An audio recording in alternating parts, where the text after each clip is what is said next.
আসলে সাধারণ জনগণের যে চাহিদা, সাধারণ জনগণ যে মানুষকে তারা যে ভালোবাসতে জানে তার প্রমাণ আমি নিজেই। কারণ আমি অনেক দিন ধরে এই মাঠে কাজ করছি। আমার খেটে খাওয়া গরিব দিকে মানুষের সাথে একটা সখ্যতা গড়ে উঠেছে। আমি তাদের দুঃখ দুর্দশা বোঝার চেষ্টা করেছি। তারা সারা দিন রাত যেভাবে কষ্ট করে এটা আমি বোঝার চেষ্টা করছি যে মানুষ কীভাবে কষ্ট করে। তাদের কষ্ট থেকে আমি খুবই কষ্ট পেয়েছি। এই জন্য আমার সবসময় মনে হয়েছে যে এই কষ্টগুলোকে যদি আমি ধারণ করতে পারি, সাধারণ মানুষের যদি পালস আমি বুঝতে পারি, তাহলে জনগণ হয়তো আমাকে মূল্যায়ন করবে। আর আমার বিশ্বাস এবার জনগণ একটা পরিবর্তন চায়।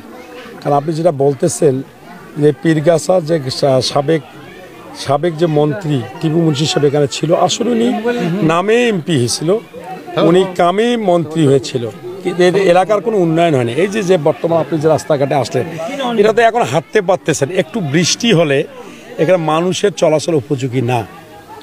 তাই মানুষের একটাই দাবি, এরা কোনো কিছু চায় না। খেটে খাওয়া গরিব দিকে মানুষের শুধু তাদের হলো রাস্তাঘাট, চিকিৎসা ব্যবস্থা, বেকার শিক্ষিত ছেলে মেয়েদের কীভাবে চাই। যে আমার একটা বোন MA পাস করে কিন্তু বেকার বসে আছে।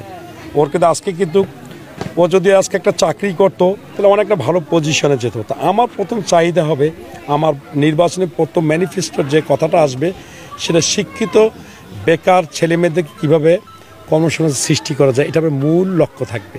আর দ্বিতীয় লক্ষ্যটা হবে শুধু এই এলাকা না, পুরা কাউনিয়া পীরগাছা হারাগাছের যে রাস্তার অবস্থা, আমি রাস্তাঘাটের ব্যাপারে আমার সম্পূর্ণ দৃষ্টিপাত থাকবে। তারপরে আমাদের খেটে খাওয়া গরিব দিকে মানুষের মুখে কীভাবে হাসি ফোটা যায়, তাদের কীভাবে চিকিৎসা ব্যবস্থা উন্নত করা যায়, এগুলি নিয়ে আমি কাজ করব।